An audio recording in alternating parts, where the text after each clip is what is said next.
सुबह 4 बजे से लेकर 7 बजे तक पीपल के वृक्ष में भगवान ब्रह्मा का वासा होता है। 7 बजे से लेकर पीपल के वृक्ष में 10 बजे तक भगवान विष्णु का वासा होता है। 10 बजे से लेकर 11:30 बजे तक पीपल के वृक्ष में पितरों का वास प्रारंभ होता है। 11:30 के बाद में पीपल के वृक्ष में आहूतों का वासा होता है। आहूत जानते हो, जो बच्चे गर्भ में शांत हो जाते हैं, 6 महीने के बाद शांत हो जाते हैं और कुंवारी अवस्था में मर जाते हैं, उनको आहूत कहा जाता है। फिर पीपल के वृक्ष में वासुकों का वासा चालू हो जाता है। यज्ञ पुराण का संवाद है। वासुकों का वासा के बाद में शाम को 4 बजे से 7 बजे तक पीपल के वृक्ष में भगवान शंकर का वासा चालू हो जाता है। 7 बजे के बाद में पीपल के वृक्ष में रात्रि को 8 बजे से 9:30 बजे तक पीपल के वृक्ष में कुबेर का वासा होता है। इसलिए दीप को 9 बजे जो पीपल के पेड़ के नीचे घी का और एक तेल का दिया लगा देता है, उसके यहाँ कभी संपदा की कमी नहीं होती। आज शनिवार का दिन है, जिस दिन हिंदू धर्म में ये दिन पीपल के वृक्ष के लिए पूजनीय होगा। जो भी शनिवार के दिन पीपल के वृक्ष की पूजन करेगा, दूध चढ़ाएगा या मिष्ठान का भोग लगाएगा, लक्ष्मी और नारायण उसके घर में प्रवेश कर जाएगा। लक्ष्मी जी बोली, नारायण आपने तो एक दिन का वार लिख दिया। शंकर जी ने 7 वार बनाए हैं, रविवार, सोमवार, मंगल, बुध, गुरु, शुक्र और शनि। ये शिव जी ने बनाया। अब एक दिन आपने अपना बना लिया, बाकी के दिन अगर कोई इस पीपल के वृक्ष के नीचे आएगा और यहां तो दरिद्रता बैठी है, तो उसका क्या होगा? भगवान नारायण बोले, सुन दरिद्रता, तेरे से एक विनती है, अगर कोई भी मनुष्य इस पीपल के पेड़ के नीचे अगर 7 दिन में आता है और उसके हाथ में अगर कोई सामग्री होती है तो तू उसके घर में प्रवेश नहीं करेगी। नियम है पीपल के वृक्ष का, या तो पानी का लोटा लेकर जाओ, कुंकू का चोपड़ा लेकर जाओ, शक्कर लेकर जाओ, या पेड़ के नीचे चींटी को डालने के लिए आटा ले जाओ, पर खाली हाथ पीपल के वृक्ष के नीचे कभी मत जाओ। खाली हाथ जाओगे तो दरिद्रता तुम्हारे घर में प्रवेश करेगी। दरिद्रता उठकर खड़ी होकर बोली, नारायण तुमने अपनी मनमानी करी है, एक दिन मुझे भी मेरा चाहिए। भगवान ने कहा, बोल कौन सा दिन चाहिए? दरिद्रता कहती है, रविवार के दिन इस पीपल के वृक्ष के नीचे मैं दिन भर नृत्य करूं, इसमें रहूं, और जो यहां आए रविवार को मैं उसके घर में प्रवेश करूं। भगवान ने कहा, ठीक है। दरिद्रता, रविवार का दिन एक ऐसा दिन रहेगा जिस दिन तू इस पीपल के वृक्ष के नीचे नृत्य करेगी और जो आएगा इस पीपल के वृक्ष के नीचे तो उसके साथ प्रवेश करेगी। मैंने तुझे वर दिया।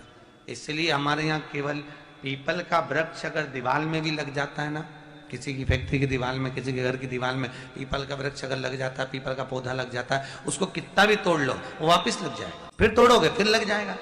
अगर पीपल के पौधे को तोड़ना है तो केवल रविवार का दिन एक नींबू, एक मिर्ची और बमूल का कांटा, ये 3 चीजें रखने के बाद में आधे घंटे बाद रविवार के दिन पीपल के पेड़ को उखाड़ कर फेंक दो। दूसरी बार कभी पीपल दीवार में लगता ही नहीं, कभी नहीं लग सकता। और अगर पीपल के वृक्ष को कहीं लगाया जाता है तो सोमवार के दिन या मंगलवार के दिन, बुधवार के दिन, इन दिनों में लगा सकते। पीपल के वृक्ष कहीं लगाना। शनिवार का दिन एक ऐसा दिन होता है जिस दिन पीपल के वृक्ष को कहीं जाकर लगाया नहीं जाता, क्योंकि शनिवार के दिन पीपल के वृक्ष के नीचे लक्ष्मी रहती है। हम अपने हाथों से अगर पीपल का वृक्ष किसी दूसरी जगह पर शनिवार को रोपित करते हैं तो हमारे घर की लक्ष्मी अपने घर से छिन्न होकर चली जाती है। इसलिए शनिवार के दिन पीपल लगाया नहीं जाता, किसी के घर जाकर उसको वापस पलटा नहीं जाता। लग गया उसको। प्रभु मेरी धर्म पत्नी को कहाँ रखूं आप बताओ? वो तो जहां यज्ञ होता है, अनुष्ठान होता है, दान होता है, पुण्य होता है, सत्कर्म होता है, वहां जाने को तैयार नहीं। अब करूं क्या? भगवान ने बोला, एक काम करो।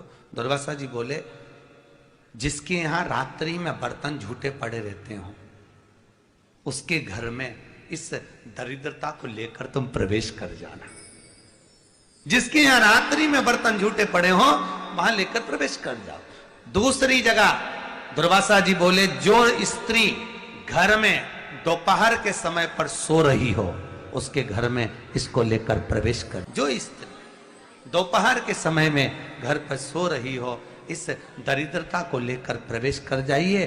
तीसरा, जिसके यहाँ पर दरवाजे पर कांटे वाले पौधे लगे हों उस घर में इस दरिद्रता को लेकर प्रवेश कर जाए। जिसके यहाँ पर भी अगर थोड़ी सी भी परेशानी होती है, थोड़ा सा क्लेश होता है, अशांति होती है, लक्ष्मी नहीं टिक रही हो, काम नहीं बन रहे हो, बहुत प्रयास करा जा रहा हो और हमारा कार्य नहीं होता, तो क्या करते हैं? फिटकरी और नमक को पानी में डाल देते हैं और घर में पोछा लगा देते हैं। आप लोगों ने आजकल फेसबुक पे भी पढ़ा होगा, व्हाट्सएप पे भी पढ़ा होगा। तो क्यों लिखा उसमें? उसका कारण ही केवल ये है कि दाता और विधाता की प्रियता। उसमें माता ख्याति के जो 4 बच्चे हुए, इसमें जो सुबह 4 बजे से लेकर 7 बजे तक पीपल के वृक्ष में भगवान ब्रह्मा का वासा होता है। 7 बजे से लेकर पीपल के वृक्ष में 10 बजे तक भगवान विष्णु का वासा होता है। 10 बजे से लेकर 11:30 बजे तक पीपल के वृक्ष में पितरों का वास प्रारंभ होता है। 11:30 के बाद में पीपल के वृक्ष में आहूतों का वासा होता है। आहूत जानते हो, जो बच्चे गर्भ में शांत हो जाते हैं, 6 महीने के बाद शांत हो जाते हैं और कुंवारी अवस्था में मर जाते हैं, उनको आहूत कहा जाता है। फिर पीपल के वृक्ष में वासुकों का वासा चालू हो जाता है। यज्ञ पुराण का संवाद है। वासुकों का वासा के बाद में शाम को 4 बजे से 7 बजे तक पीपल के वृक्ष में भगवान शंकर का वासा चालू हो जाता है।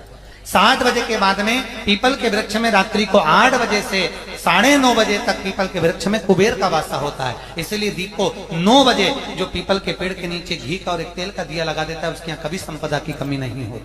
कभी शिव मंदिर में जल चढ़ाने का मौका मिले और आप शंकर जी के मंदिर में जल चढ़ाने के लिए जाएं, तो केवल जल चढ़ाकर वापिस मत आना, केवल बेलपत्र चढ़ाकर वापिस ना आना, दिया लगाकर वापिस ना आना। आते आते बाबा भोलेनाथ जी से ये भी पूछ कर आना, बाबा आप मंदिर में बैठे रहते हो, बहुत दिन हो गए आपको बैठे बैठे, चलो आज मैं आपको मेरे साथ लेकर चलती हूँ और मेरे घर तक लेकर चलती हूँ। श्री शिवाय नमस्तुभ्यम।